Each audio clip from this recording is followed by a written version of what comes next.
Welcome, everybody, to Catfish Weekly, along with Chad and Josh. I'm Lyle. And, boys, we're going to talk about real maintenance tonight. Woo! Not fake maintenance? Pardon me? No, not fake maintenance. Not fake maintenance? Okay, real maintenance. Got real real. Maintenance. The real maintenance. All right. We're going to have a real good time. See what you did there. Oh, man. Chad, what do you say we welcome everybody into the show tonight? All right, welcome to the show, everybody. There you go. Woo. Anyway, we got Matt Calder. We got Matt from Wannabe Outdoors, avid fisherman, Cat Life Outdoors, Stonefly 71, Mike Sampson, Joe Buck 66, Mark Barnum. We've got Chris Everett, Cold Creek Catfishing, Billy. Welcome. Mr. Patriot James, David Smith, Parker Pursuits, and Mike Irvin. Our numbers are jumping all over the place. I'm not sure what's going on there. Well, they're up, they're down, they're up, they're down. I know. We got some more people coming in here. We got Dale Hayslip, Fishing with a Squirrel, Fishing the Rut. Sandy from Silver Fox Fishing. We wasn't early tonight, was we? We were not early tonight. I think we were right on time, and we've been going a little bit. I know. Yeah, usually we're a minute too late because we're on Lyle time. Lyle really takes his pre-show bathroom break and falls asleep in there. John Boy's catfishing. What's happening? Irvin, the paid tourist. They're starting to flow in here. Here's we got Brian B. Catfishing. Member Brian B. Fishing with JBT. Jinx. Oh, man. There's Matt from Wannabe Outdoors. Hold on 1 second. Brian B. Go Eagles. What's wrong with him? Do they even play football in Philadelphia anymore? Of course, I don't watch football. I don't either. I can't. I used to, but I don't watch it anymore. Apparently, there was an issue with maybe YouTube, Lyle and Josh. D just came in and said there's actually 2 streams, even though we only have one set up. Oh, really? I wonder how I can get rid of that.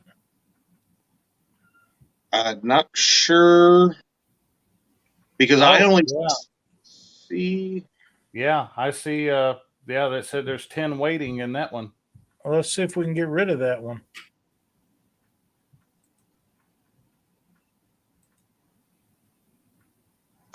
Looking. I see it. I'm gonna put a thing in the chat in that one. I'm only showing one. I only showed one in StreamYard. I don't know how the other one. I only showing one in YouTube. 49 people. I'm showing 2 in YouTube. Well, I'm not sure how I need to get rid of one of them.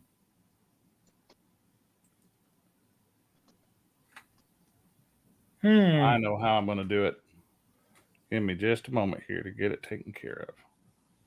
I'm not sure what happened there. We got Finseeker TV. Uncle Lou's made it in. Team Snag and Whiskers, who is the guest this Thursday night on the Bait Shop. And my door is not shut, and I hear double noise. Jimmy Geiger. Troy from Real and Virtual Outdoors.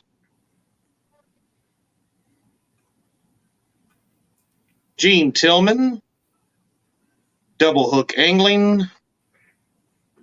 Jimmy Geiger, welcome. And the first time, our new subscriber, first time watching. Big Bill's veteran catfishing, Dave Funk. I posted in that other chat too to go into the other link here. So okay, I'm just trying to grab it off the tablet real quick. We'll go over there while I got it. And I see Miss Chrissy Brown is over there. Sean Abney, Doug Kale, Creole Catfishing, Rod Knockers Fishing. I say Sean Abney, my beautiful, wonderful wife Dee is over there. She's over here now, I'm sure. If I delete one, but I'm afraid if I do, I'll delete the wrong one. You grabbed the wrong one. I've spammed the chat over in that other one. So yeah, I'm not sure, Lyle. Like I said, I don't know how There that was happened. only one listed here for tonight in StreamYard, so I don't know. It could be any kind of, Yeah, I have no error idea. going on with StreamYard or YouTube or whatever. I know YouTube's been having some trouble with, I don't know if you guys have had it, but I have to click in and out of chat for the chat to show. Sometimes it's just a blank screen. So not real sure what's going on there, but we'll make it work. I really thought that was probably just you. Let's see. Creole's made it in. Dustin, Team Snagging Whiskers is here. Miss Annette Morgan. That's a wonderful thing about doing it live. It is. Yeah. It's interesting. Doug says he rebooted the YouTube channel. So, not sure what's going on, but I guess they'll migrate over here. Yeah, I've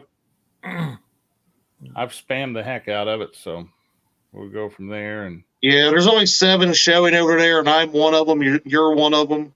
So I think everybody else kind of made it over and coming in. Creel says we're all fired. On it. We give Chad one job. Yeah. I didn't do it. I'm innocent. That's the problem. Yeah, we give you one job and you didn't do it. Hey, you can't treat me like I treat Freddie. Danny Stone says you guys are big shots. Nobody does 2 streams at once. We're just that good, Danny Stone. There's Miss Pontoon, Jody, Chrissy Brown, Net Morgan, Freddie's Outdoor Adventure. Hey, Freddie. Abbott, the birthday boy. Speaking of birthdays, my youngest grandson is 4 years old today. Well, happy birthday. Happy birthday. Heck yeah, man. Evan had a birthday yesterday. You were talking about that and how you were buying him a new beard comb for his birthday. What's that? Look, you ain't even paying attention to me. See, Jody's joined us. Hey, there's Miss Biddy Stokes, my wonderful, wonderful YouTube mother. Love her Chrissy face. Brown's made it over here now. Chrissy Brown. There's Freddie. Freddie's Outdoor Adventures. Uncle Lou said Lou.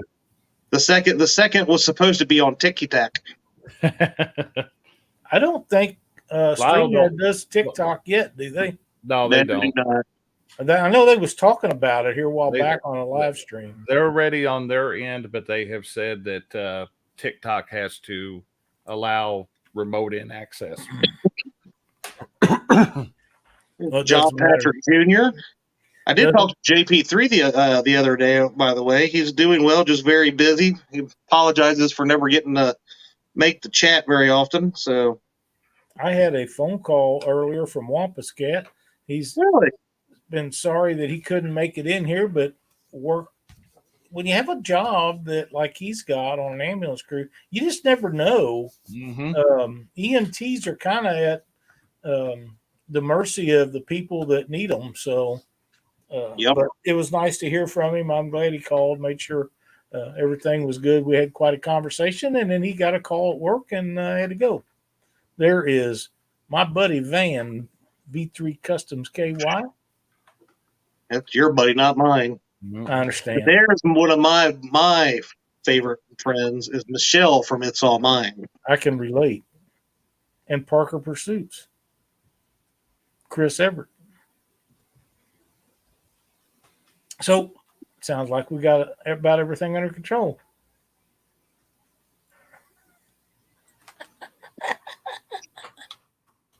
Anyway, that's funny stuff right there. I would like to say that a good friend of mine is having some problems with a foot. He had his foot in the boot sometime last year, and it's back in the boot now, and it's sore, and it bothers him all the time. He's not getting to get out and do a lot of fishing. But if I was close to him and happened to walk by, I'd kick him in the foot just to hear him scream. Mm-hmm. You know what I mean? I do know what you mean. I would prefer to have steel toes on when I do it. Yeah. Or maybe just pull that boot out a little bit and drop firecracker in there, something like that, you know. Whatever, Van. Shove a squirrel in there, let it run laps. Yeah, like the Mississippi Squirrel Revival. Uh-huh. Absolutely. There's Thomas with Laughing Cats Fishing. Michelle See, now- had a birthday too. All right. Happy See, birthday. now the pressure's on tonight because Thomas ain't afraid to go live and clean reels right there live That's on right. YouTube. That's right. He do her. He bet you. Oh, Yeah, there's definitely a couple people here in the community that I know do some videos and stuff on cleaning reels and doing some different stuff with that. And that Thomas and Skip from Clearview Outdoors as well is really good at it. So You guys, you know, I'm really big on line counter reels, and that tip that Skip shared a year or so ago about buying the cover and putting it on a C3. That would save somebody a lot of money if they wanted to do line counter reels and they already have Abu C3s. So yeah, that was a great tip. And then he done the several upgrades and cleaning tips and stuff like that. So yeah, he done really good. But we're going to do a little bit of that tonight. There's Sonny Parker. How you doing, Sonny? Hope seen pictures of Sonny's hand today. Looking a little rough around the edges there, Sonny. You better take care of that, bud. Yeah, we've seen blue cat bites worse than that, right, Sonny? You got this, brother. Hey, Jeff Seller, how you doing? But yeah,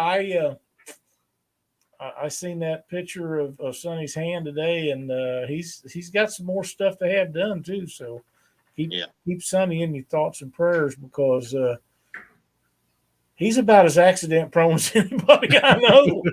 Well, there's one person we know that's a little bit more accident prone, but yeah, that's true. That's true. That is true. And last, before we get into this, Lyle, I'm not sure if you will be watching or anything like that tonight, but Randall Rhino, keep him in your all's thoughts and prayers. He lost his wife the other day, and that cannot be tough going through something like that. So long marriage, and I'm sure he's lost at this moment in time. So just keep him in your thoughts and stuff. Mm-hmm. Absolutely. Spring Mountain Catfish, Lisa. That's a new one. Welcome. Lyle, you ought to highlight Parker's comment before we get started here. I know we should. Let me see if I can find it. How far is it? It was recent. Here, I got it. Okay, why don't you get it? Are you happy now, Josh? Yeah, I'm happy now.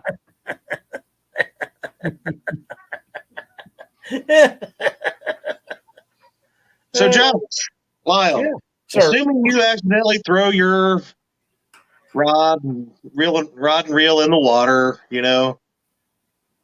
what would you do to get some maintenance going on there? Let's just get this party started. We're 13 minutes into the show. All you guys want to do right now is I love saying hi to our I like saying hi to our friends. I love them to death.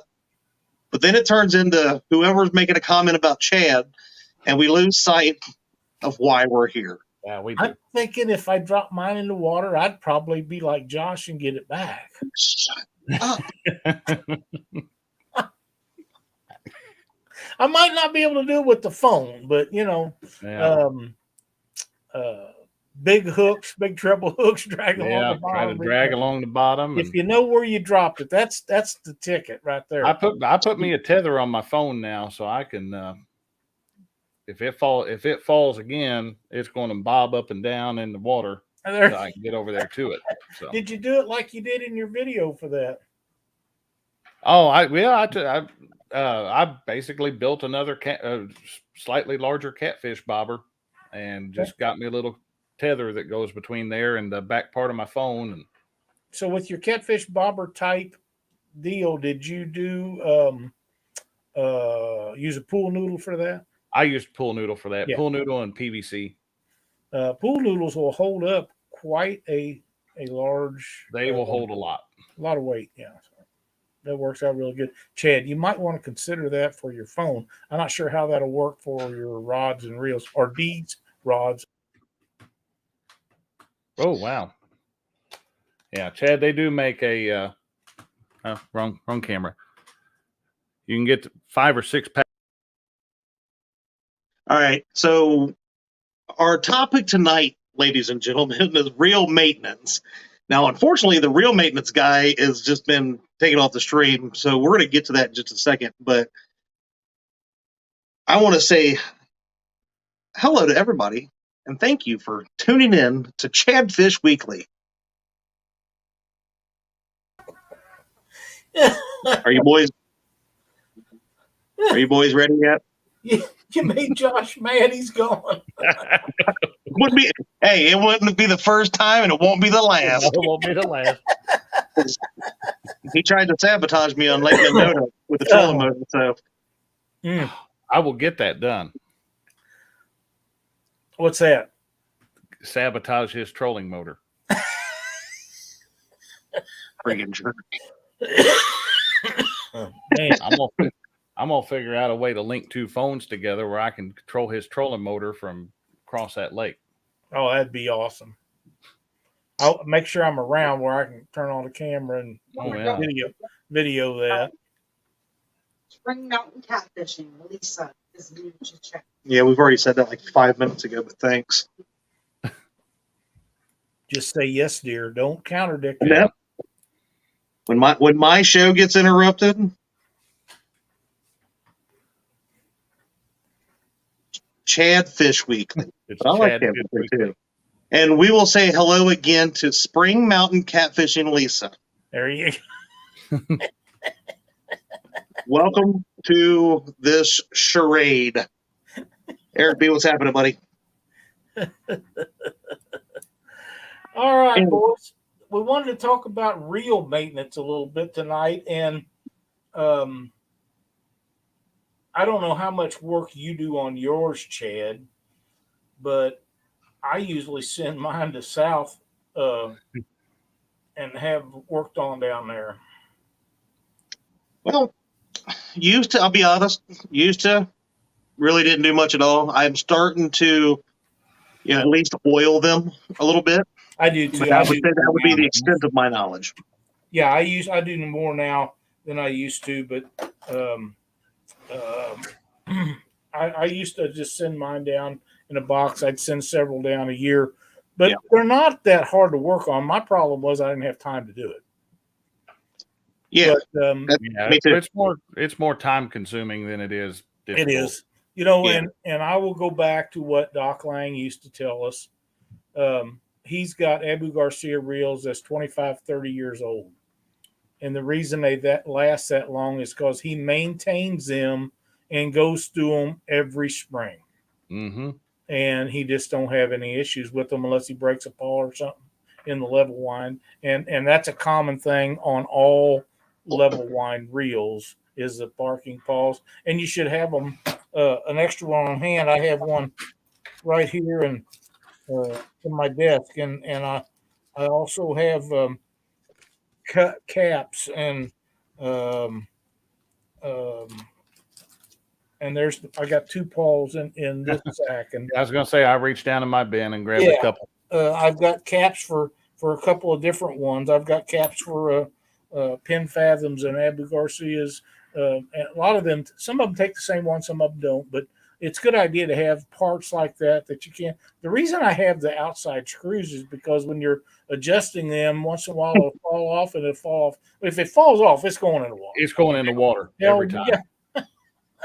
That's just the way it works, And if a paw breaks, all that does is stop you from going back and forth. You could still use your thumb, but if he's going to do that, why buy a level wind to start with? Yeah.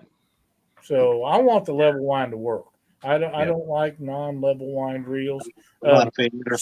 Spinning reels are a little different. They're really not hard to work on either, but I think dirt affects them more, other than in the level wind part. I think it does. There's spots on there, and there's a couple little spaces on spinning reels that'll get you in trouble. And I've got one sitting over here. We're going to go through here in just a bit and do that. Another thing, along with your paws, it's nice to have. You won't replace this as often, but when it goes bad, you're going to need it, and that's your worm gear that paw rides on. And keep it clean. And keep those cleaned and greased. So we're gonna go over the difference of what gets oiled and what's get greased. Okay, that's good, because I was getting ready to say a lot of that stuff doesn't need grease. It needs oil. Now, see, I'm glad we're having this show, because I thought you just sprayed an entire can of WD-40 into a bucket and then you just submerged your reels down into them, and then they'd be good to go. So I am so glad we're having this show here tonight. This is the guy that never packs the wheel bearings on his trailer. I know, right? They did that. They did that at the factory for me. Hey, I bought a reel used 4 or 5 years ago. Three. I bought a reel used off of eBay one time. The guy had been using it in salt water. Now, granted, this is probably why the reel is still decent, but it was a mess. I took that thing apart. He had caked the entire inside of that reel with Vaseline. I mean, it was everywhere inside that reel. You couldn't cast that reel 10 feet. Yeah, I'm sure. I went through 2 cans of WD-40 getting that Vaseline out of that reel. Well, and something else that I would recommend, because I'm going to turn you guys loose on this here in just a minute, but one of the things that I like to clean them up when they get really scrungy and dirty is either brake clean or carburetor cleaner. That stuff will cut all that crap out of there and it's gone. That is brutal. Yeah, but it gets her clean. Man. Don't do that on your plastic reels, guys. No, do not do that on your plastic reels. It's going to eat your plastic away. It will. Just saying. I like simple green. You can get a gallon of it dollar store for $1. And I will say this, one of the best investments that I ever made is out at Harbor Freight. They have a ultrasonic cleaner.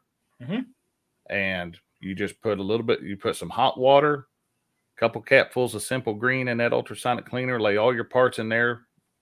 And that thing's also got a heated bath. So it'll raise the water temperature up some more.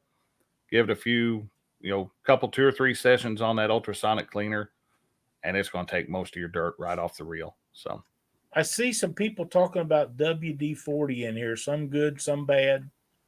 I will tell you that there is a product on the market that I like, that I feel like runs circles around that. It's called PB Blaster. It's a penetrating oil. And if you got rusty nuts and bolts and stuff like that, it will, a lot of times, it will undo them. I know, Chad. I can see the look on your face. You're thinking about something else. I'm just sitting here, pal. But PB Blaster is really good. Now, I don't consider it an ultimate lubricant. No. But it's really good for PB Blaster is an excellent penetrating oil. It is. It's great for that. And then it's been said in chat, but WD is a water displacement product. That's exactly right. WD-40 is slick, but it is not a lubricant. What it's good for is back when we had distributor caps and spray inside of them to get water out of them. What it was really good for. It was the best thing in the world for that. Yeah, it really was. Kroll is really good. Kroll is some of the best stuff you can find. Yeah, it's really good. Michelle says PB Blaster is an answer to a prayer. It is. It's really good stuff. The Kroll it's really good Kroll stuff. Is good. That Seafoam Deep Creep that we used a couple weeks ago to fog that motor. Yep. That's good penetrating oil too. Yep, it really is. But Chad, do you have anything else before we go off on the balls deep tackle end of things, or? Nope. Other than Catfish and Crappie will not be live tonight after us. That's correct. Fished hard all last night, he said, and he is planning on hopefully getting back out there later tomorrow night, I think it was. So keep an eye out for him to be live fishing here next day or so. Absolutely.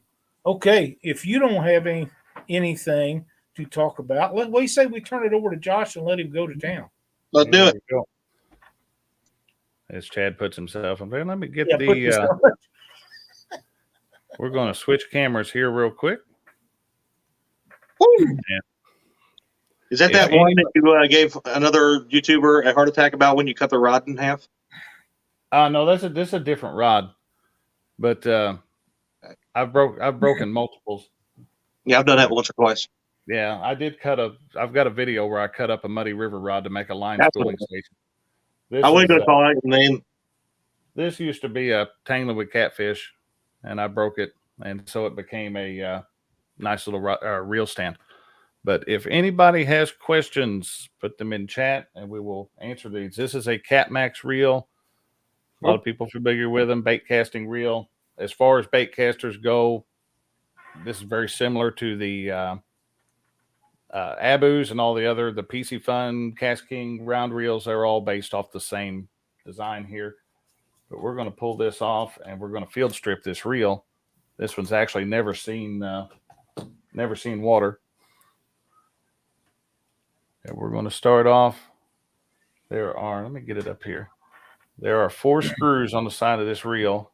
If I can get where you can see them. There's 2 thumb screws and 2 Phillips head screws. Those Phillips head screws hold the 2 parts of the side of this reel together. So we're just going to loosen these thumb screws.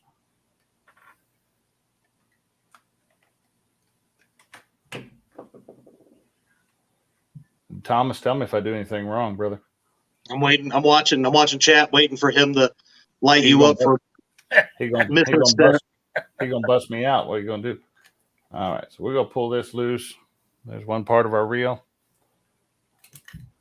Next out come the spool, and then we've got our side plate. That's got our magnetic anti-backlash controls. A lot of the reels have those now, and really all that knob on the side does is raise and lower this magnet, get it closer to the side of the spool. But we can set this part down for just a minute. We're going to focus on the spool. Let me dismiss that. And we were talking about the difference with oil and grease. A lot of people are tempted to oil. These are your high-speed bearings on this spool. This controls your casting. These you want a very, very light oil, and you don't want much of it at all. So what I use, Lucas Oil makes this. It is a specific fishing reel oil. Comes with a little needle applicator.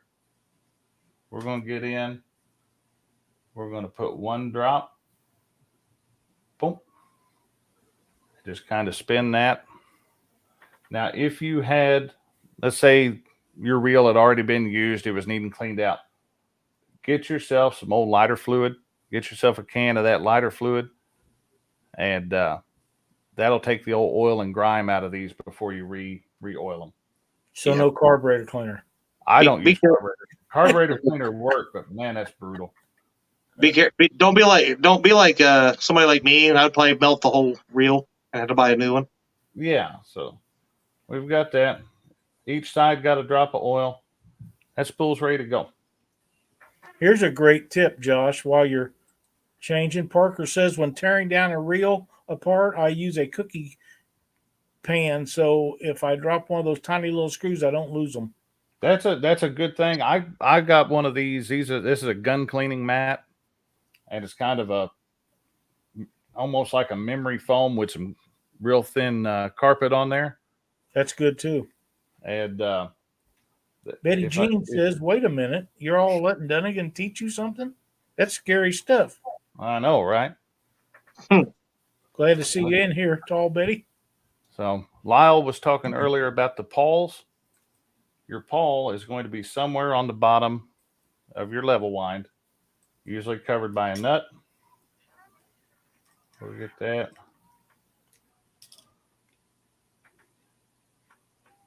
We'll get that out of there.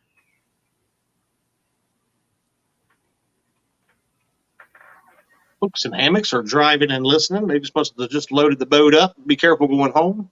Absolutely. So we're going to take and get that. See if we can get that. There it goes. If you need to pawl out, take the bottom cap off, smack the reel on the table a couple times, pawl come right out. But we can inspect that. This is a brand new reel, so I would expect that to be good, and it is. But we'll take and look that over. Get a cheap box of Q-tips. It's going to be your best friend when you're cleaning reels. Q-tips and toothpicks. you'll use a lot of toothpicks, and I'll show you how here in just a second.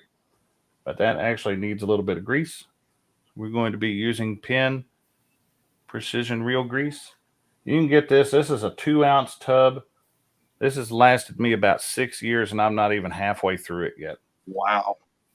Because what we're going to do, we're going to take this toothpick, and that's how much grease we're going to put on that paw right at the end of a toothpick.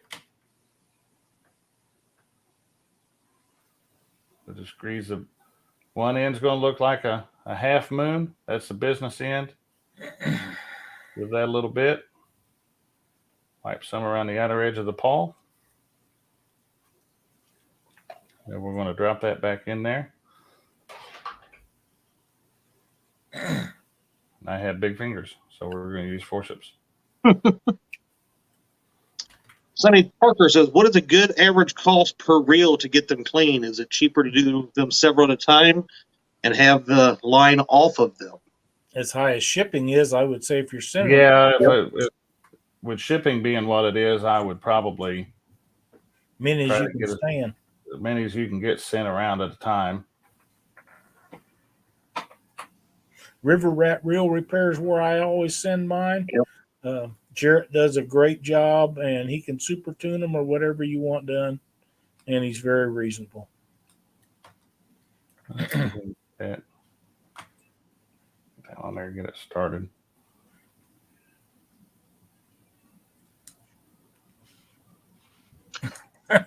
Creel says he apparently is using too much grease. He'd pack it in there like wheel bearings. Yeah, no, it's dude. Less is more. I noticed that you have the reel oil that you put on there. Those people have been building automotive products, and they've expanded into fishing equipment and other stuff recently. Lucas Oil is a great product. I've never seen anything that they make that wasn't top notch. No, they do really good stuff. And they have a huge ranch and a stock car track just up the road from me a little ways. And if you've ever been into a auto parts store, you have probably played with a Lucas Oil product. You have. If you didn't realize it. They've got one sitting just about every single counter. Yeah. And you sit there and, yep, with that crank, and you sit there and turn those gears. And if you get a good store, they'll let you put a cordless drill on there and watch how that'll turn to like a milkshake. Yep. All right. So we've got that back on. Got the pawl back in there. Thomas says he prefers oil on the pawl. Grease tends to keep dirt packed in the worm gear. I can see that both yeah, ways. I could see going both ways on that. I'll use the grease just for that added little bit of protection, because this is one of these things that's exposed. But Thomas making a good point, because that's exposed, it is going to pick up some dirt and all that grime, all that kind of stuff. And I would say also, Josh, that boat anglers won't have as much dirt and stuff probably get up in there as bank anglers. As a bank angler, I can get away on my boat reels. I get away with cleaning them about once a year. And can you read that, Josh? Josh, show the drag system on that reel. I think I have one that's drag shot. Yeah, let's pull it apart. And Josh, do the low profile reels come apart about the same way as the one like the round reels? Most of them do. A lot of them won't have the side plates or the thumb screws for the side plate. A lot of low profile reels, that left side plate, if it's a right-handed reel, will take and turn, and then that left side plate will come off, and you pull your spool out the left side. I wish I had a low profile reel here with me. I would show that. But we'll get down here to the. I had said I wasn't going to tear this reel all the way apart, but we're going to do it anyway.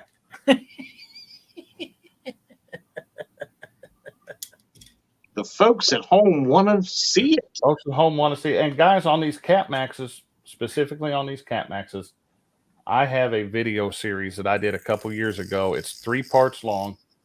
and it is a complete tear down, cleaning, thorough cleaning, and reassembly of one of these Cat Maxes, and I go through every single part. So there you go. That's a great deal, and it's real specific. I see what you did there, Lyle. I Skip done a real good job on the 6,500 Abus, and there's after watching his, I got to looking into some of that stuff, and you can buy bearing upgrades and drag washer upgrades, and there's all kinds of upgrades that you can do to these. So if you're thinking about tearing one apart and you want to do a super tune to it, it's very easy to do once you have it apart. It is, and those Carbon Tex drag washers are really, really nice, and they won't break the bank either. You can give yourself another 3 or 4 pounds of drag, and it just gets smoother with that Carbon Tex. Well, the smoother is what I would be interested in more than I am the extra weight, but the extra power. Yeah, we got our handle bearing where there. can you get parts for those, or are they not available? Parts for the Cat Maxes? Yeah. You can get parts for any series. I think they're on like the 4th or 5th series of Cat Max now. You get parts every one of them if you call that 800 number for Bass Pro Reel Repair. There you go. And the gal that works the phone there is really nice, and she will send if you call her and you tell her and you have the schematic for the reel and you know the part number and she will get that stuff to you. I usually have it in a day or two. Wow. And I usually order the parts that are the most common repairs, and I'll show you one of those here in just a second when we get this in here. But there's a couple weak areas on these that you want to have extra parts on hand. But let's pull this. This is our main drive gear here. Try to keep that out of the. Oh, it's shiny. And underneath that is where our drag stack is going to be. Mr. Gadget says, where's the best place to get replacement parts for? If you're talking about these, he just told you. But if there are several places to get Abu Garcia. Yeah, Mike's Reel Repair for Abu. They got lots of stuff at Mike's. Yeah. He has lots of stuff. All right. On the back of your main drive gear, you've got a I'm out of the camera thing there. You've got a little felt washer. It's not felt, but it's like it. And then the drag stack is just going to be a mixture of the metal washers and your rubber washers. So let's get that laid out. Creole says Mystic reel parts for anything pin. Mystic's good, yeah. I think they got Abu stuff too. I got spoiled because we had a bait shop that was fairly local to me that was a authorized repair center for pin. Oh yeah. And the old woman that did the repairs was amazing at it. And she's getting up there in years, and they said she's having some health issues, so she's not doing it anymore. All right. There is our drag stack laid out, just like it should be. We've got our small washer that goes behind the main drive gear. Next up is this rubber washer. This round metal washer. And you'll notice those aren't perfectly rounded holes. Those are keyed the same as your handle on your reel. There you go. Gotcha. And so then we'll drop on our other rubber washer. We've got this one that keeps them all together. It's got a couple ears on the side. There we go. And those ears will go in that. I know it's hard to see, but there's some indentations on this. So there's some cuts in that thing. That drops right in. We'll put that. Now, quick question there, Josh, is you have obviously done this before, but for somebody starting out taking something apart like this, suggestions for take pictures. Take pictures as you're taking it apart. You can never have too many pictures, and That's right. Most of the have the schematic. Most of the reels, you can find the schematic online. Most of them, if you buy them new, is going to come with us. The last page of the manual is going to have the schematic. If you email Bass Pro, they will usually email you a PDF of the schematic, which is great because you can blow it up on your phone or your tablet and get really into the smaller details. But let's get that. We're going to get that dropped in.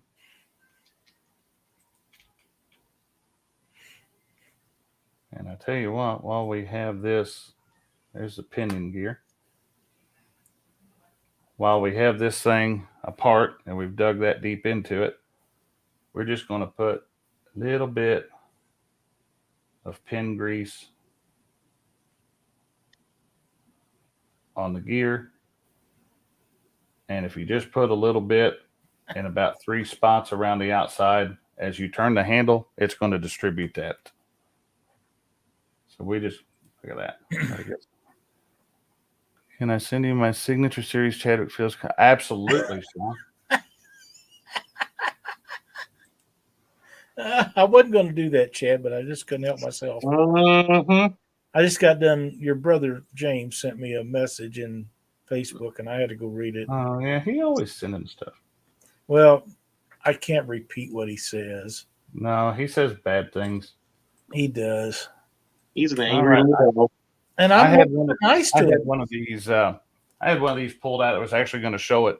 I drug it out of another reel before the show, but we're in there, so we're going to go ahead and show this.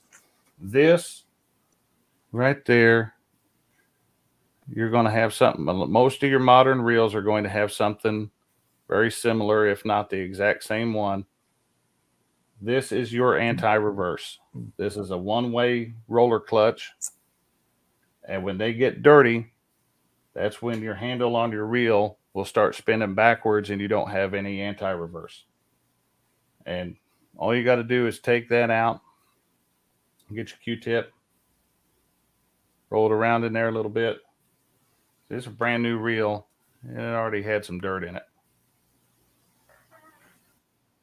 This is a good tip too.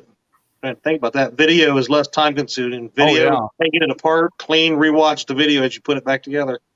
Great idea, Matt. We're just going to take some oil. Matt's definitely smarter than he looks. We'll take a little bit of oil and just oil this one-way clutch. It's hard to tell, but inside there is some little rollers. There you go. Yeah. Pretty good image there. All right, inside there is about 6 little rollers. Just get a little bit of oil on them, and you'll be good to go. We'll get that put back on there. Sonny likes my way of doing it.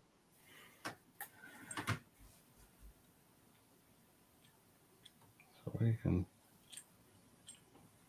take and get that put on there.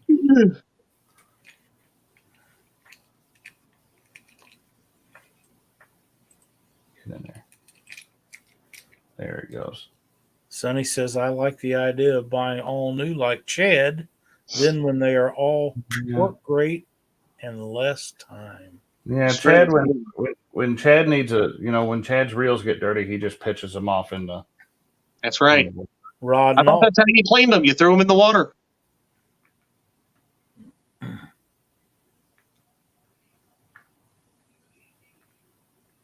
All right, so we'll get that in there. That bearing put in there. Even though this is a Cat Max, they are all similar. They're not exactly the same. Right. I mean, we're getting very specific on a Cat Max here, but it's going to be, there's not a huge difference between a Cat Max and a 6500. There's not a huge difference between a 6500 and a PC Fun Chaos or a Cast King Rover. They're all You know, you're looking at a design that's been around for 60, 70 years. Long time, yeah. So we'll get our little washer on there. What did you guys use before that, Lyle? 33 Zebcos. Just sticks with line attached?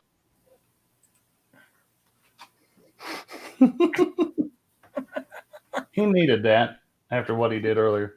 I think so too. Valerie, what's happening? Hi, Valerie. Now, let's see if I can get this up where you guys can see it. This little thingamajob there is this is what makes your drag, your star drag click when you turn it. And that has to be... Is that an indexing wheel? Yeah. Let's see. It just goes in. There it goes.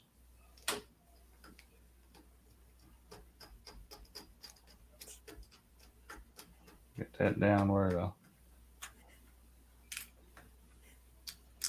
Yeah, let's see. I'll hold that over here by the mic. I don't know if it picked up those clicks or not. Yep, we heard it. But that's that little thing there. So Yeah, that's an indexing wheel. It is. We'll put that in there. We'll drop our handle back on. Get our nut on there. And you don't have to, like, I've seen people really crank this handle nut down. Get it good and snug, because the next step is what's going to keep that from coming undone anyway. That's what I hear too, Sonny Parker. The thingy-mabob goes back in the doohickey spot. Yep. And if you can't figure out what the whatchamacallit's called or where it goes. Yeah, you just make it up as you go along. Hey, Don. Dead Sea says, I accidentally casted one of my Akuma Baitcasters with the clicker on, and now the clicker doesn't work. And now it's hard to reel in. Yeah, I would say it probably drug that clicker down in there. Yeah, got beat up and it's got probably got turned around backwards in there, I imagine. I was thinking either that or, because the pin warfare, the smaller ones, I've had a couple of those. They're known for the bait clicker staying engaged. So there's something that happens in there that you can't seem to turn them off. I've got a video with these Cat Maxes. I take the clicker out of every one of these I get, because the position of the clicker switch on these makes it real easy when they rub against a rod holder for the clicker to turn on. Yeah.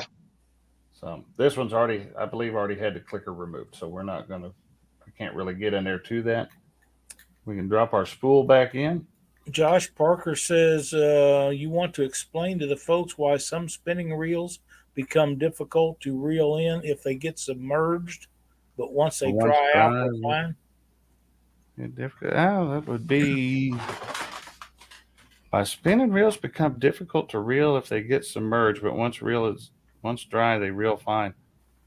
I've always had the opposite. I've always had, if a spinning reel goes stupid, you dunk it in the water and it works fine. Loosens right up, yeah.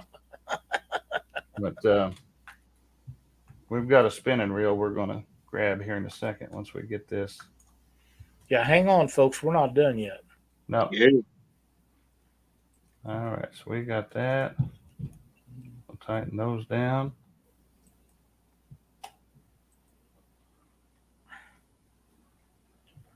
And thumb screws is right. You just hand tight on those is usually plenty. And what kind of grease did you say that was you had? That is Pin Precision Reel Grease. Okay. You can get it on Amazon. A lot of your better bait shops I have it, but you can get it on Amazon, have it to your door probably in a day or two for, I think it's like $7 for a 2-ounce tube or for a 2-ounce tub. Lasts you a long time. Yep, this one's had the clicker removed already. It wouldn't have done us no good to dig down there to that clicker, but I've got a video if you guys want to take clickers out. Once you put it back together, just go ahead and check your basic functions. Push your button to disengage the spool. Turn it. Bury your thumb in there on the spool. Turn. Make sure your drag's functioning. That is. Yep. Matt got said one of he's got a spinning reel got wet when he fell in the river, and now it makes a weird noise. Probably got trash in it somewhere. Yeah, that's what it sounds like. All right, so we'll move him away. Find a spot for that reel. Like I said, I've never even put line on that reel. And now this reel has had the crap beat out of it. I just had to take it apart the other day. If you're using circle hooks, don't you want to be able to take the line so you want your bait clicker on? If I'm using circle hooks, I do not use a clicker.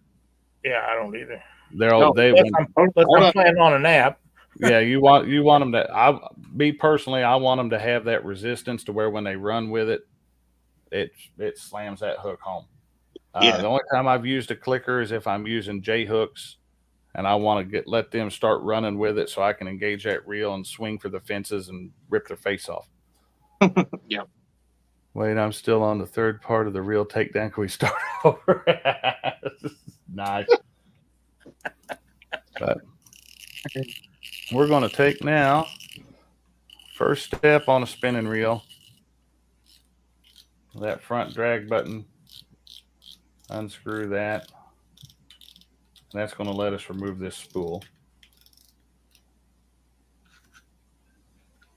And there's not a whole lot to the spool. There's there may or may not be a little clicker in there. But this is also where your drag stack is going to be on a lot of these. It's going to be there'll be a little hexagonal washer up in here, or a hexagonal retainer. We can grab that and pull it out.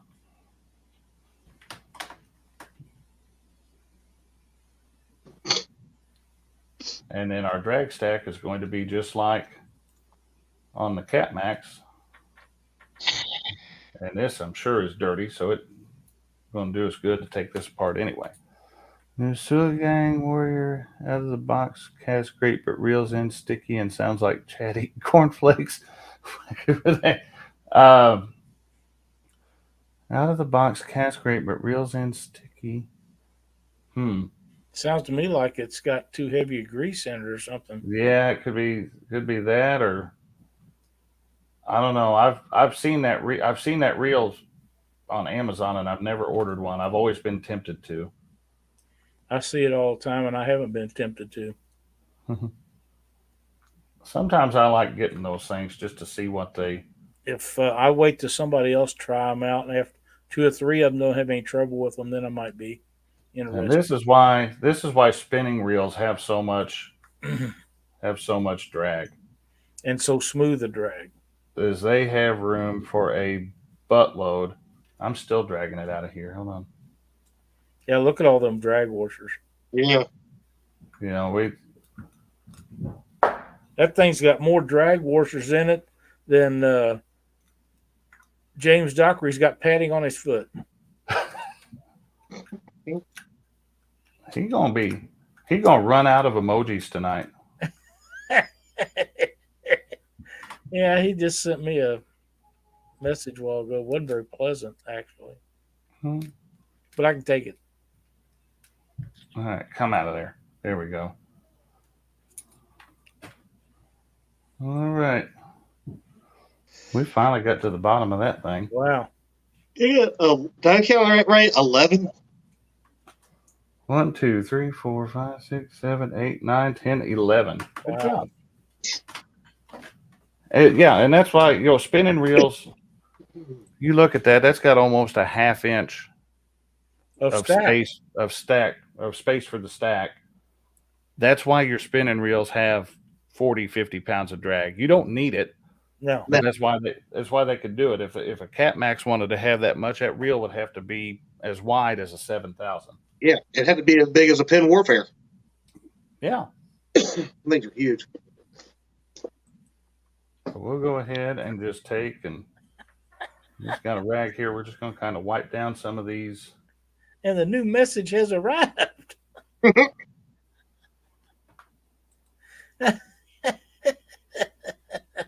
Now we don't want them. We don't want these completely dry, but these had way too much. So we'll get these just kind of put back together. That pin reel grease works really good for drags, but you just have to be careful. If you put too much, you won't have any drag.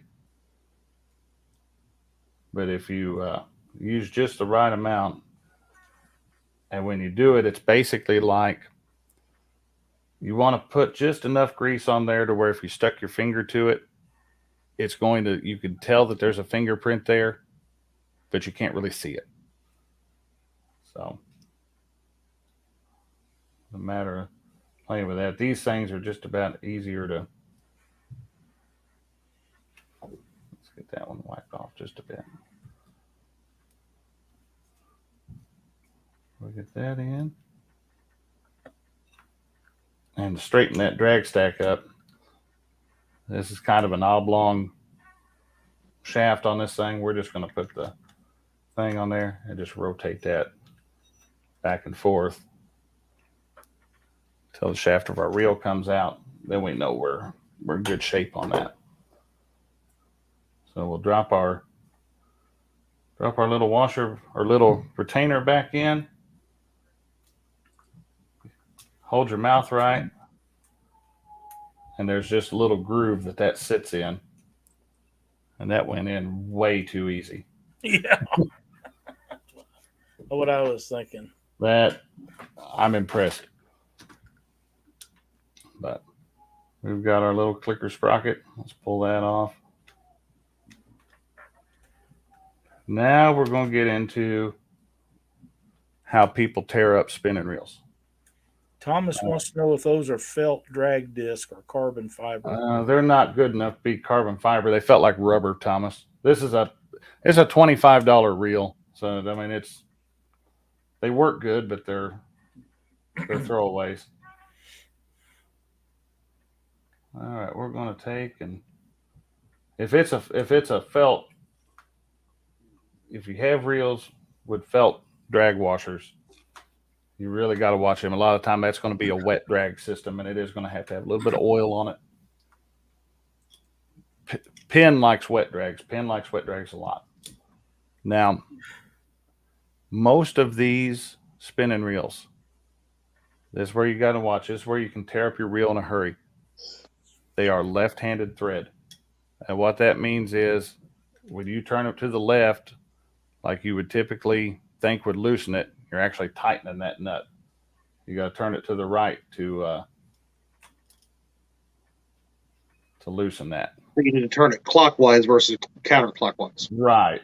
And what happens is first time you run into that and you think, why can I not get this broke loose? And suddenly you're putting a wrench on it and cranking. Well, then you tear up your... you done broke it. Yeah. You broke your reel. And that's why I said earlier, I said there's a couple things on a spinning reel get you in trouble. That's one of them.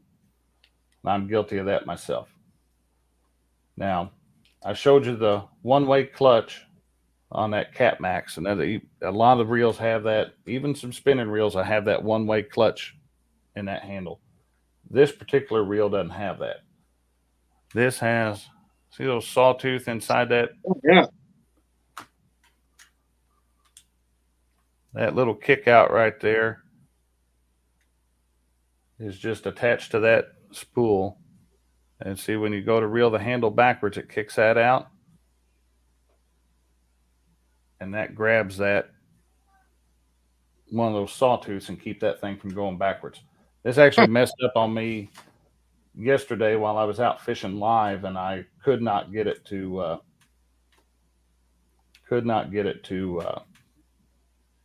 engage. I had to take the thing home and get it put it on the bench to figure out why it wasn't working. And it's actually a little bitty spring retainer. It's hard to see, but there's a little bitty retaining spring that had lost its tension, and I had to retension that thing in order to get it working. So grab us another Q-tip. Get some of that. I put some good oil in it last night. Get that out of there. But on these, on a spinning reel, let's see if I can do this. See how that shaft is going to move up and down as that part is turning. That's what's moving that up and down in there and laying your line. That's your level line, that going up and down. And we grease the level line on a baitcaster. We're going to oil it on a spinning reel. We don't need a bunch. We just need a drop or two of oil on there. Let that work through. Get that out as far as it'll go. Put one more drop. There we go. Let that work through there. That smoothed that up. I oiled this part last night, but we would drop. There's a main bearing. Right. I don't want to poke at that with the oil can.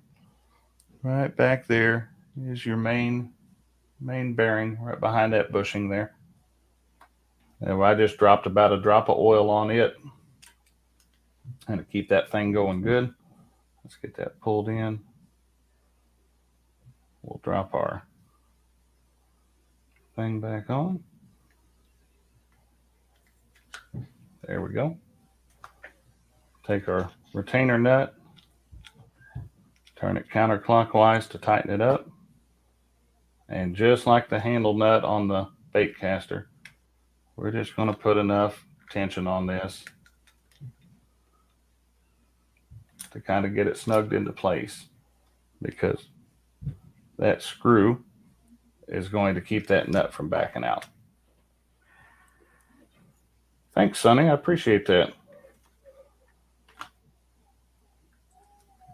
All right, let's get that in there. Welcome, A. McLaughlin.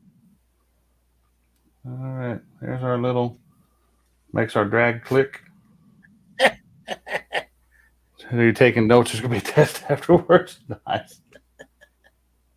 All right, let's drop our spool back on here. Ah, there we go.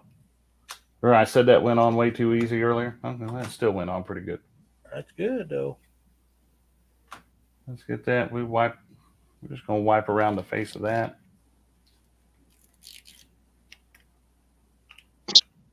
Put that on. One time, Uncle Lou, one time. What Uncle Lou say? Nice. He don't need instructions to toss them over. Toss them overboard. Yeah, I mean, look, I'm sitting here rocking the Uncle Lou shirt, the Uncle Lou hat, and he's going to throw some shade my way. All right, so now we've got that back together. Again, we'll take and test all our functions. We'll lift the bail, open the bail, make sure it's going to kick over. Spin the reel, just make sure it's, I mean, obviously that's oiled up pretty good. Yeah. Not bad for a $25 reel. No kidding. And the business end, we're going to make sure that we can't turn the handle back and turn this backwards, which is what it was doing on me yesterday. So it just wasn't pulling that arm that went out and kicked out into that. Yeah, the way that, and that's going to be this week's. That's actually going to be this week's Short Tip Saturday video. I'm going to get in and get real close up on this, and the way that retainer spring set, it's set around the shaft of that reel, and it had loosened, and so when the reel would go backwards, it was just the shaft of the reel was spinning backwards, and it wasn't kicking that. Danny, it didn't have enough tension to throw that kick out right to engage it. And sometimes it would, like you'd start reeling backwards real quick, it'd throw it out for just a second, but it wasn't holding it there. And that tends to be, it's very common with your cheaper reels. That roller clutch like we had, they could put one of those into that reel. It might cost them $1 or $2 to do it. They could put a spring that doesn't even cost them a penny. So they put a spring that doesn't cost them a penny. So that's why they sell the reel so cheap. That's right. But hey, how long have you had that? I've had this reel going on probably 6 years now, and I've got 4 or 5 of them, and they last. The only time I've had to get rid of one, something happened to it, and it actually physically broke. Is there a cavity you can put oil in that lubes up most of the reel without taking it all the way apart? Not on these. Some of the pins have them. The pins will have a little spot that you can hit.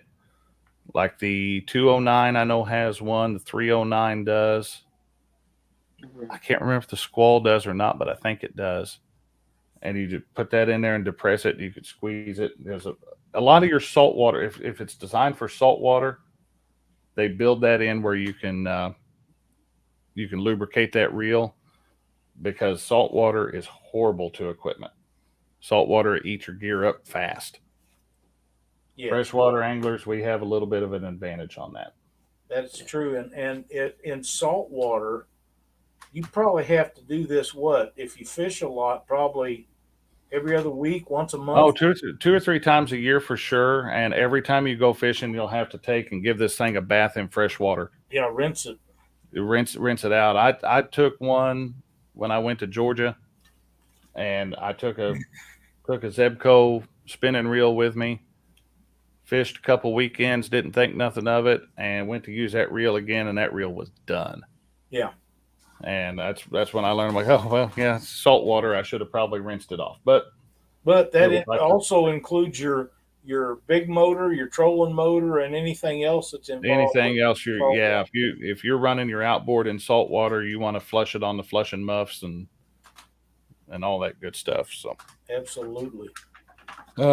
Get yourself, go to the dollar store, or when you get done with one, get your toothbrush. Use the heck out of a toothbrush. Use your wife's. Let's see. Kids' toothbrushes are real good. Oh, I didn't pull that Cat Max to the point we were going to do that. This is one. Let me get this off. This is on that left side plate of that Cat Max that we didn't pull all the way open.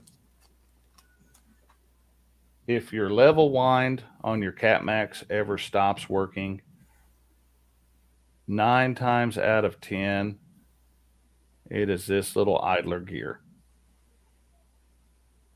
And these things are cheap. They're under $1 a piece. Last time I ordered them. I'm down to one. It's probably time to order a few more. And that will go out before the Paul ever will. Really? Well, yeah, it's a little nylon gear, so it's doing that. I'll bump over to the other camera here real quick. Anybody that has questions for Josh about reel repairs and stuff, especially Cat Max, since that's what he was showing us tonight, or spinning reels, now would be a great time to get them in there.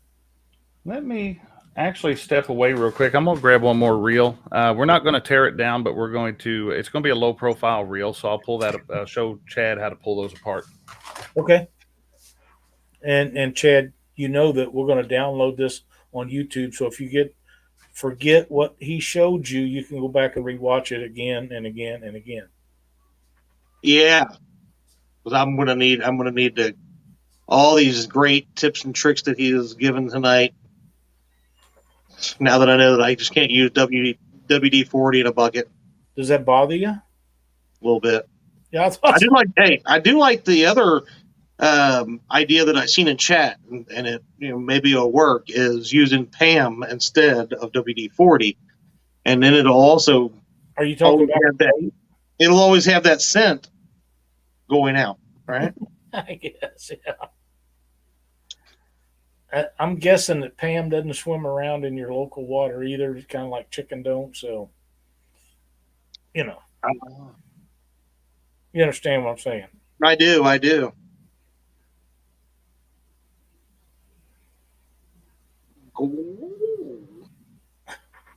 Oh, you guys are so funny in chat. Oh, oil goes inside the reel, yes.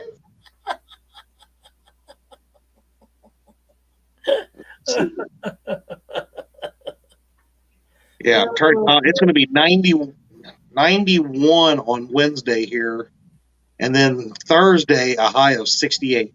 Yeah, it's Love it. we're right there, Chad. We're right there at the I'm time excited. when it's going to start cooling down a little bit and stay cool for a while, and we'll still see some hot days. We'll still see some hot, but not as many of them. I hope we don't see above 70 again. Hey, if you can find a spot that it's from 50 to 75 year round, just me in the right direction. That'd be perfection. Oh, yeah, me too. Perfection of weather right there. That would be amazing to be able to stay in at 50 to 70. Yep, I'd be year round. right on it with that. All right. All right. Ran out and grabbed just a little low profile Baitcaster. This is a Shakespeare Axiom for what? That's a ditch pickle. That's Right? barely even a ditch pickle reel. You could bump with that, could you, Chad? You probably could. Yeah, I wouldn't want to. Yeah, it's a little small. A little small, but maybe for a smaller route, maybe that's a Fox River type bumping. Yeah, this has, I think, like, let's see, it'll hold 100 yards of 12-pound mono. that ain't much. That ain't much. So 15, 20 yards of 60. Of 60 braid, yeah, it would be. But watch this. This is real easy. We're gonna grab that, turn it, pull that out. What? That's all that held that on there? That's all that held that on there. Wow. Wait a minute. There was no screws? There was no screws. No screws. Oh. And there is a lot of get off there. There's a lot of low profile Baitcasters that are like that. Wow. I've never seen I that didn't before. know that either. I've got a couple that have a little lever, a little hidden lever right there, all that good stuff. Get this in. All right, good. Put that in. Yeah, that's a new one on me right there. Yeah. Well, them ditch picklers, they need it simple. They know a lot about their reels they use. I don't think I've ever used one. So, Josh, what's your thoughts on upgraded drag washers and ceramic bearings and things like that? I've got a few reels that I upgraded to the Carbon Tex drags. They make it smoother. They will really boost the performance of a good reel. Now, a lot of your higher end reels are now coming with carbon drag washers anyway. Just because they're smooth. Because they're smooth. But they are the carbon washers, they're going to like that real thin layer of grease on there just to keep that moving right. But you can't beat them. The ceramic bearings, they're great. I mean, but I think a lot of the time they're unnecessary. Well, the average guy is not going to cast the length of a football field or more. No. You can take and I just saw Matt's comment. Said that's Chris Lee's reel. He looked like he was shark fishing if he held that reel. I probably.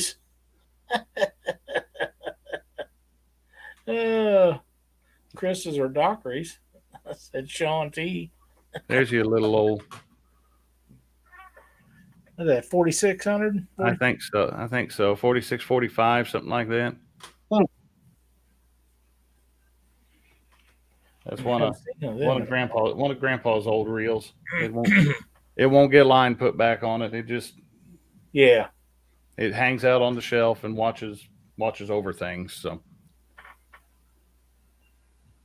let's see. PC Fun Leos is a good bumping reel. I like the Okuma Citrix. It's a low profile bumping reel, and you can get those in two flavors. If the Citrix 350 is a 5-to-1 ratio, I buy the 364, which is a 6.4-to-1. I like a faster take up on my bumping reels. You know, my regular old anchoring and dragging reels give me a 5-to-1. Give me that. You know, it's a winch. But bumping, if I could find one, you know, if I find one that was an 8-to-1, I'd buy an 8-to-1. Wow. I like that. I like that fast pickup on those. Yeah, they pull up a lot of line quick. They will. Any questions for Josh? What in you folks in chat? Yeah, we've got a pretty wide assortment of reels sitting around. I ain't afraid to take one apart. So, well, high quality. Really, I thought you were on my side, Gadget. I started reading that. I thought I was reading it as a legitimate question until I got to the end. Good job, Gadget. You got me.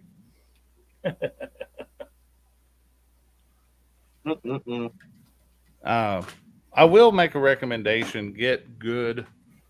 I mean, if you don't use the Lucas oil, Quantum makes a hot sauce. It's a good oil. Get a quality oil. Get a quality grease for your reels. I mean, and get something that's made for reels. Something is always better than nothing.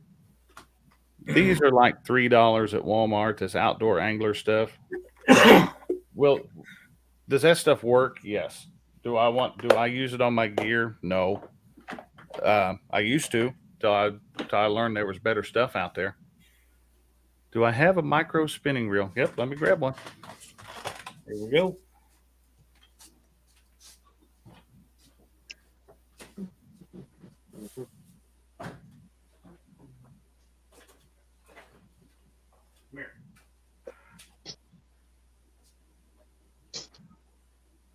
Josh has me wanting to look at these reels now, see if they all do that. We have a question from Brad Caudell. Says, if you could teach Chad one thing today, what would it be? Oh, I don't know. He's taught me a lot tonight.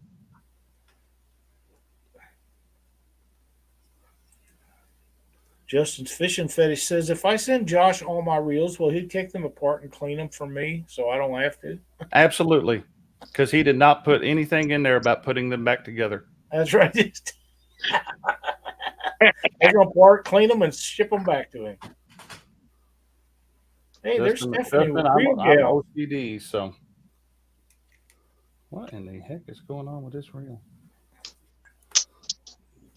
There we go. Let's get this thing. I'm going to try to. This is close as I got handy for a micro spinning reel. This is I believe, it's a 20 series, 2000 series. So you're looking at a small crappie reel. It works good for finesse on bass, bluegill, that kind of stuff. Let me try to get this. We use that little notch on the side. I never can seem to get those to work. Every once in a while they will. This time it worked good. That little triangle, let me change the camera over and show that. Just about all those spinning reels have it. They'll have a little notch on the side. And that is for, you can wrap your line around that so when you remove your spool, it doesn't get everywhere. This reel doesn't, these quantum throttles, great reels, but they don't work good in the cold weather. Whatever grease that they came with from the factory does not handle cold temperatures well. Made for fishing down south. And it must be, because you can barely turn the reel. If it's cold out, you barely turn this reel. Any other time, it'll sit there and go forever. Wow. So I'm trying to see where Gadget's got a real good point. If you're using oil and grease that's not made for fishing reels, it can damage the reel and damage the line. Yep. And I do my best to keep the oil and grease and everything off my line, and one, to keep it from getting damaged, two, to keep that smell off the.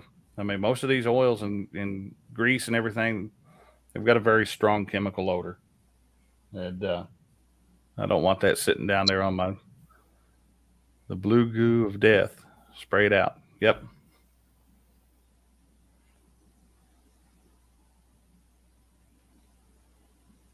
So what was the, did I miss the question on the micro reel, or was it just, do I have one handy? I don't know. I don't think. Yeah, I think he was just asking if you had one handy. Ah. Yep, we got one. If anybody has any questions about these, I mean, today's the day to ask for. Next week we'll be talking about something different, probably. Yeah, but guys, you can always go and I'm going to switch cameras here. You can always go and leave me a comment on any of my Short Tip Saturday videos. If there's something you want to see, leave a comment on any one of those Short Tip Saturday videos. And guys, I've been doing the Short Tip Saturdays for about 3 years. I'm not going to lie. It gets difficult to come up with topics. I love when somebody asks me a question because it's a, hey, there's a video idea. So, yeah. You know, you want to reel tore apart. Might be hard to do it in 5 minutes, but we'll get it done. So there you go. Yeah, yours are short. Where we had basically the whole show tonight was about reels. Right. And that's why we're trying to at the beginning. Just use Pam. It will lube up your reel and attract catfish at the same time. I've got to watch this video now. Who was it had the video out? I heard about this yesterday. Spraying baits with Pam. What's his name down in Memphis? I can't think of his name now. Used to be Mid-South Outdoors. Yeah. Okay. I can't remember his name. I can't think of his name for nothing. Okay. Somebody put it in chat, but that Quentin. was the first. Quentin. Okay. Yeah. Catfish Karma, right? Okay. I just Catfish Karma. It just makes me think that people will do anything to get views. I wanted to go watch it. I watched it as long as I could, and then I had to turn it off. Fishing by Faith. Mine is the Weekend Angler.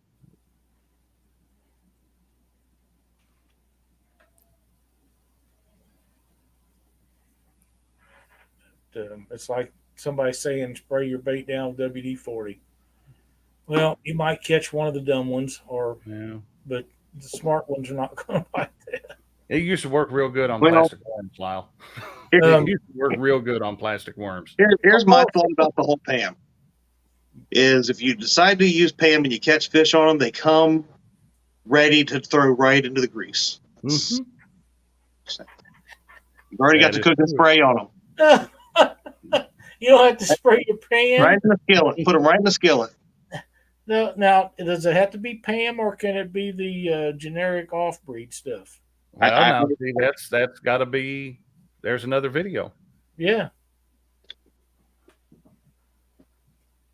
Josh asked question above.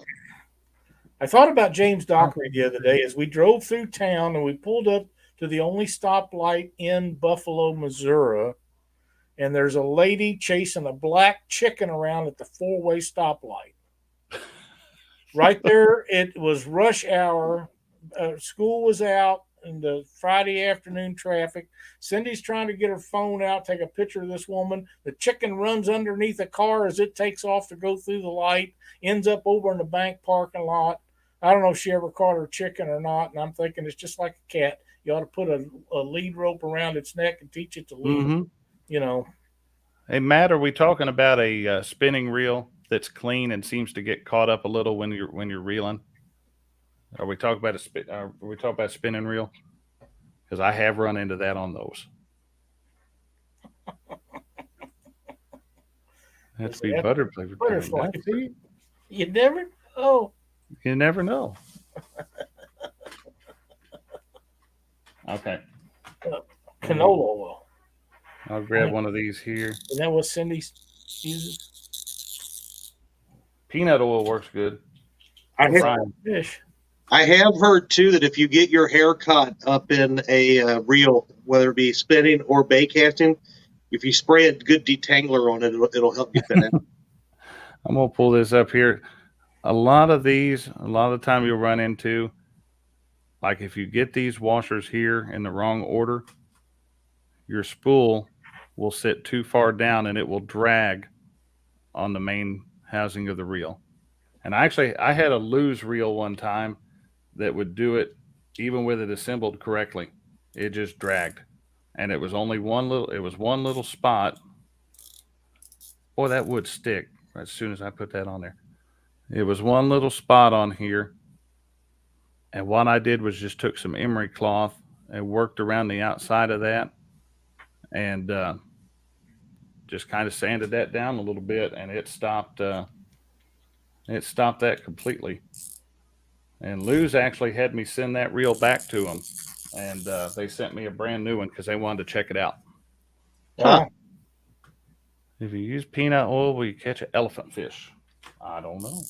Buck Williams in Buffalo at rush hour on a Friday afternoon, we have like a mile of traffic backed up at that four-way stop sign. So I'm sitting on Front Street. I'll change gears. At some point, they're probably going to bypass Buffalo because there's not enough room to make it 4-lane through there. And certain days of the week, it's just ridiculous. But yeah, most of the time you can just fly through there, but not on Friday afternoon when everybody's leaving work.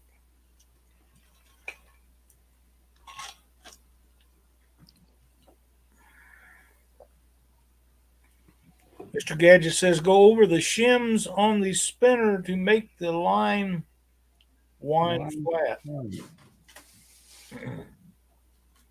Yep, those are. Let's see. We can probably see those bigger on that. Probably see that bigger on this other reel.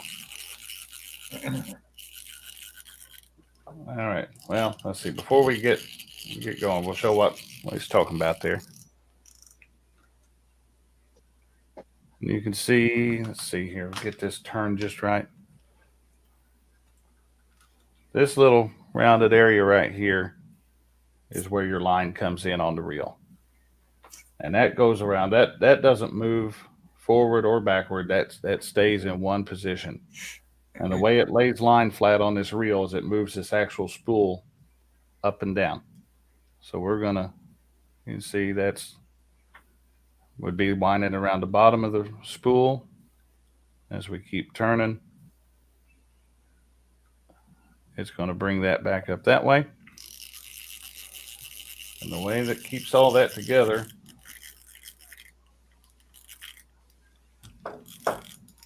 well, those don't want to come off there sometimes. Is your little sprocket and your shims right there. And this one just has one. But some of them have more than one. If you get that turned around, there's nothing to stop you from. I don't know. Does it have two? No, it's just got one thick one. There's nothing to stop you when you take one of these apart and clean it from putting that around backwards. It'll go on, nothing to stop. But then this thing's going to drag, and it's going to be messing up. It ain't going to act right. And you'd be scratching your head wondering why. Just remember, think of that less as a washer, more of a shim. Get that on there. It's just to shim that, just to give it just enough space to where that spool isn't dragging on the body of the reel. Great information right there. Was that reel butter that you were showing earlier? If so, would it be okay to use a? No, that wasn't reel butter. That was. I'll pull it back out. This is. I mean, it's probably fine to use on a Walmart quality reel. This is Outdoor Angler. It came in a set at Walmart. I think it was like $3 or $4 for the set. And it comes with some really heavy, nasty oil and some grease that is equally, looks like the paste that Chad used to eat in kindergarten. One time. Valerie, the reason they don't have they don't put one of them dumbass roundabouts in Buffalo is because there's not enough room. Nobody know how to use one. No, they're just crazy. Let's see. I'm gonna jump back over. And Lee Reed, I got to tell you, I've drove in rush hour in St. Louis. I think that Dallas is worse, and I think Denver's worse. Chad, put you guys up on screen again too. We don't like that. I'm on Front Street here. It makes me feel awkward. There we go. Fluger President spin and reel. Cast and reel is very smooth, but it sounds like it has a loose bearing while reeling. Oil to mold, but no change. It's not unheard of to have a bad bearing. Short of pulling all those out and turning them by hand, feeling for gritty spots. It's be tough to say. Fluger makes good reel. Fluger President's a real good reel, and it should definitely not be. It shouldn't be giving you issues. I do know Fluger has very good customer service. I've had to use them before. So yeah, they make really good reels. I've had several Flugers over the years, and I was very pleased with every one of them. They make great crappie reels. They used to make some G series catfish reels. There was actually saltwater reels, and really the 20 series. Yeah, this was several years ago. I think it's contenders, Fluger contenders, and they was awesome reels. But that's back when everybody thought that you had to catch big catfish, you had to have giant reels. But in fact, the 6500 is all you really would handle everything that you ever handle everything. Yeah, yep. Doesn't matter what it is. They'll catch them all. Any other questions for Josh while we're at it?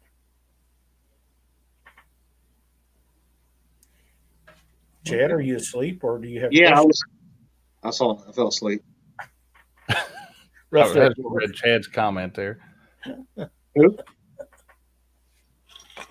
Oh, that comment, yeah. Yeah. The Fluger mic.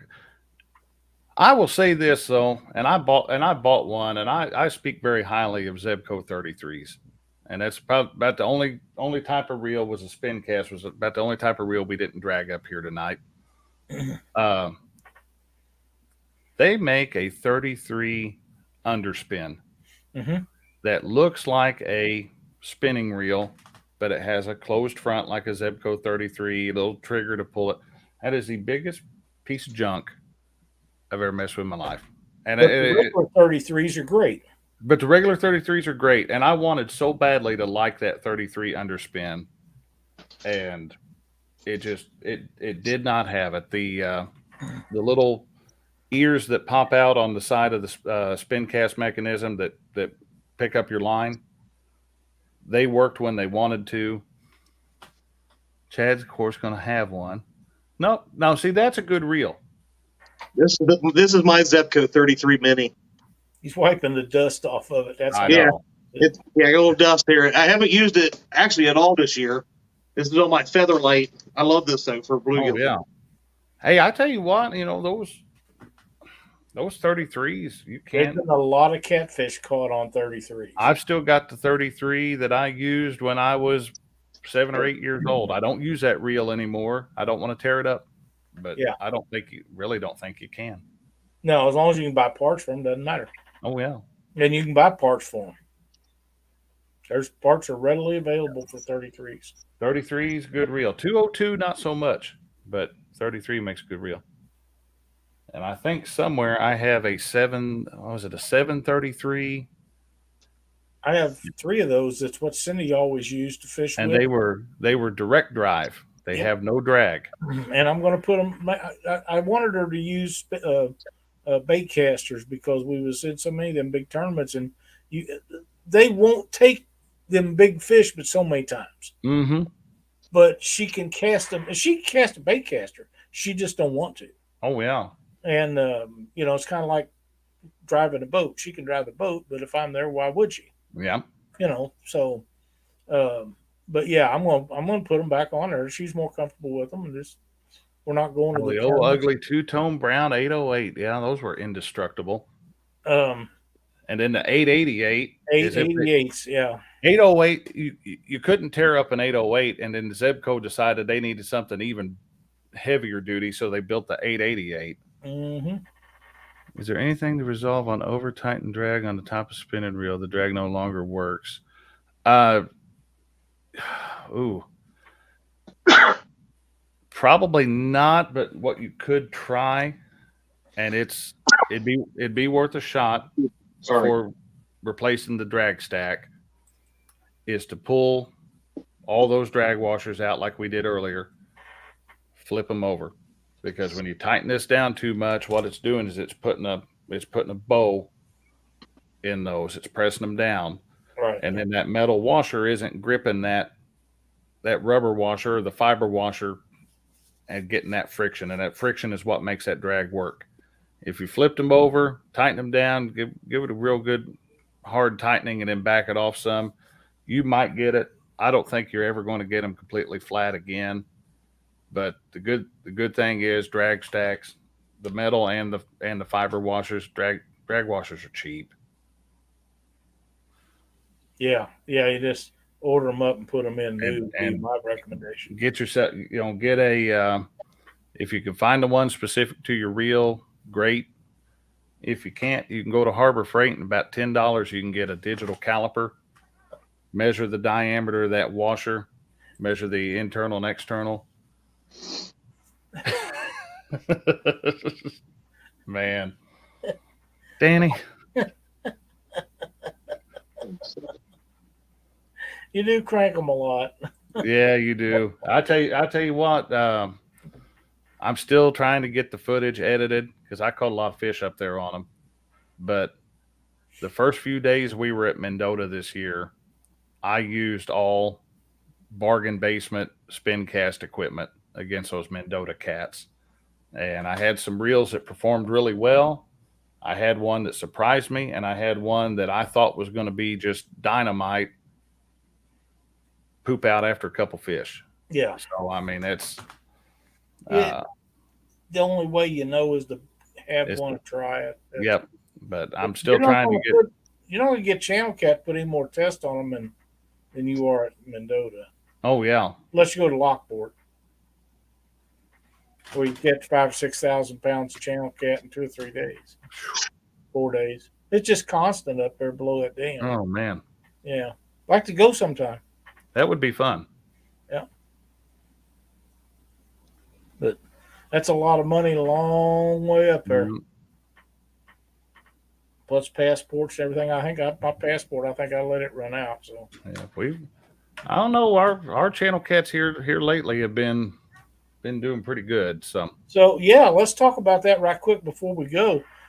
You've been on the Channel Cat, man. We have been on the Channel Cat, and actually, what's funny is I've been going out and catching live sunfish. I haven't caught a bluegill in I don't know how long, but it's pumpkin seeds and rock bass and all that kind of stuff.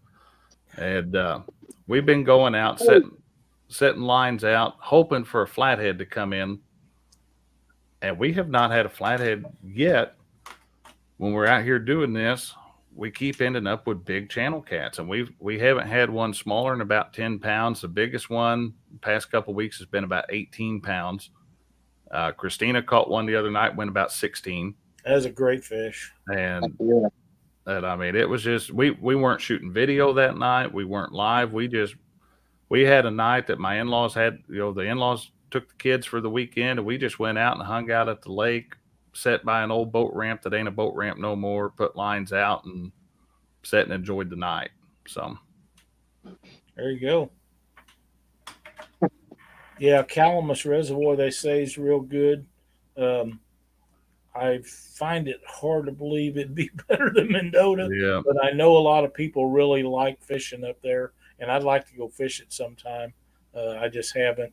But, yeah, and when you get 20, 25, up to 30-pound channel cat on a regular basis, it don't get much better than that. But the thing about where we fish is shallow water. It's shallow, and they'll tail walk. And oh, yeah, it's just amazing. But I don't care if they're that size, they can have all the deepness they want. I just want to catch them. Mm-hmm. You know, they're just, You know, the neat thing this year, I really noticed it this year, dragging baits up at Mendota, was you would see that fish go ballistic, 40, 50, 60, maybe 70 yards behind the boat before that rod would ever bend down. Yeah. He would come in and hit that and go forward and then grab it and go down. And it was just wild because you'd hear the splash and know you were already hooked up before the rod ever moved. Yeah. And see, that was the difference, because we fished with bobbers this year exclusively, and when they wiggled, they was on. Mm-hmm. They just was, and I watched them guys, Dockery and us watched them last year. Some guys pull in there and they was having great success for it. And I told him then, I said, when I come next year, that's how I'm going to fish. And I stuck with it. And like I say, the numbers that we caught this year was unbelievable. Yeah. I probably ought to quit telling about that, because everybody will be doing it next year. I brought some with me this year, and I didn't rig up a single bobber. Neither. I wish I had, but I have a short tip Saturday for you. I do. You'll like it. All right. Yeah. And I probably ought to do it myself, but I'd rather see you do it. Yeah, Betty, that's exactly right. Said those cats, when they jump like that, it's like screaming, "Hey, I'm here!" Then ringing the doorbell. That's right. And I talked with Jerry and Richard and Stephanie, and Jerry asked me, he said, "Where are you finding them fish?" I said, I told him where. Of course, they knew where I was at. Went to the same spot every day, because they come in there and they just turn right, and I was right there waiting on them. But the other place, he said, "What about someplace on the other side?" And I said, "Go up here and go right about there, and you'll see this and that on your depth finder." And they went up there the next day and they slayed them, man. I don't like being back in that marsh. Well, let me fix that for us there, Brian.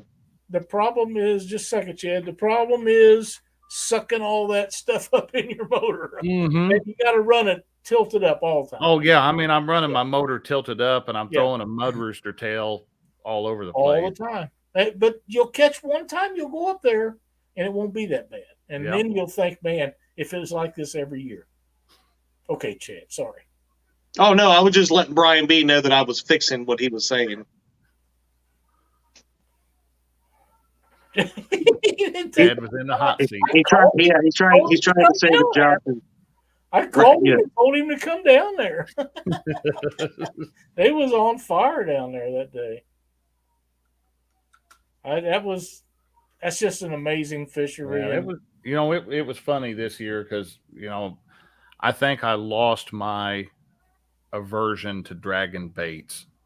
I could say I lost it at Mendota this year. I left there with a lot more confidence in dragging baits. So I knew eventually I would turn you into a dragger. I like it on lakes. I don't do it on the river. Are you saying drag queen? Reel it in. No. I didn't want to miss that. That's how lists get started. Let's not do that. That's right. Josh, great presentation on the reel tonight. Yes. It was awesome. You've done a fabulous job. Hope everybody enjoyed it. I was hoping they'd have some questions here at the end, but I'm not seeing any. Well, hopefully we covered everything. And like I said, guys, if you want something a little bit more specific, if I happen to have the model reel that you're that you're asking about, I've got no problem doing a video, doing a complete teardown on one. I've got a lot of different reels. I don't have everything, but if I can get my hands on something, I'm happy to do that too. And usually it's one of those, I have a buddy that has a reel, say, hey, let me borrow it, and it's going to come back clean. You're not going to have a buddy tell you no on that one. So yeah, that's exactly right. And I have a few too. If I have something that you need, I'll just send it to you. Double hooks is great. Now to clean the other 17, that ain't no kidding. That ain't no kidding. Before the show, I drug a Cat Max out that is having some issues, and it's got to get cleaned on the bench. When you push the thumb bar down, you ought to be able to turn the handle on the reel to kick the thumb bar back up. This one won't kick up. You have to lift up on the thumb bar and then turn the reel. So it's just that little slide, that little plate on the right side plate of the reel is the grease is dried out and gummed up. So send me your address, sit on mine your way to clean. There we go, Betty. I'll just bring the stuff with me to Mendota next year. You've got that fancy camper that's air conditioned. I'll just sit in there and clean reels. How's that? There you go. In exchange for free air conditioning. So there you go. That works. If it's anything like it was this year, holy cow. I know, right? She's going to have a packed house in the RV. Boy, no kidding. It was hot up there. Justin said, Lyle, send me that red reel. He'll clean it for you. No. No. Not that one. Not that one. Anything else, fellas, you need to talk about tonight, Chad, Josh? Thursday night, the bait shop. We have Team Snag and Whiskers. That ought to be good. We'll be following you up with Panfish Nation. And then we'll be back here Monday night with Catfish Weekly again. And I'm sure next week Mark will be back with the Catfish and Crappie podcast. So, Merrimack, I will do that. I will film that Cat Max repair, because that's one. I've had a few of those reels do that. It is something common to them that I've only seen in the recent ones. It's like the 3000 B and C both do it. So I'll record that when I do it. It might take me a bit to get that one edited, but I'll get that one up. One thing real quick, I've had a bunch of people ask me about Tacticat. It was going to be scheduled for this coming weekend. Anybody that's looked around and has been looking for it has noticed I have pulled those two scheduled broadcasts off of my channel. We are not going to be able to do that this weekend. One, because Christina and I are fishing a local catfishing tournament up on Wren Lake this Saturday. And two, because my wife is now helping manage a barbecue restaurant. So that kind of changes the her availability on the weekends. And so we are going to get that rescheduled. Last year we did it in November. Looks like it's probably going to be in November again this year. It might end up being a one-day thing, but I will put the announcement out real soon on Tacticat and let people get signed up for that. If we do it one day and we have too many people, then we'll do the Wheel of Torture to get people on there. I find that fun myself. And I hate that wheel. I hate when I'm on that wheel. I agree. I know I will not get picked. So does Mike Greenwell. Well, the last time me and Mikey were teamed up, and it went all the way down. There was just two left, and Mikey and I couldn't get picked. So I've never been picked on that wheel. Yeah. Never have. And if anybody is also interested, we still have spots for the couples tournament, October 8th, 9th, 15th, and 16th. How many spots you got open? Do you know? About maybe 5 or so. Oh, wow. Yeah, I think it's like one on the 8th, one on the 9th, 2 or 3 on the 15th, and 1 or 2 on the 16th. So, and they can find out what days are available and all that. All you have to do? Tell them where to find it. All you have to do is go over to Fields to Water on Facebook. If you do not have Facebook, please just message fieldstowater@gmail.com, and we can get that information to you. There you go. It'd be the third one of your couples tournaments, won't it? Yep, this will be the third installment of the Couple Showdown. We The one that started them all. I know, right? That's right. I'm still waiting on my 10% from everybody else's tournaments that they've ran through the last 3 years. I would think they would be willing to do that. I put that check in the mail months ago. Yeah, going in snail mail. I know, right? All right, guys. I want to thank everybody for joining us and being in chat tonight. And hope you enjoyed Josh's presentation on reel repair and maintenance. I thought he'd done an extremely good job. And awesome. If you guys have any questions or you want anything done, you can leave comments below. If you like our content, hit the thumbs up before you leave and subscribe. If you haven't subscribed, There's also a join button down there that you can hit join and be a part of the group if you want to do that. Other than that, unless you guys have something else, we're going to see everybody next Monday night at 7 Central. We'll see you Thanks then. everybody for See you watching. guys in. Have a great Have a week. great week, y'all.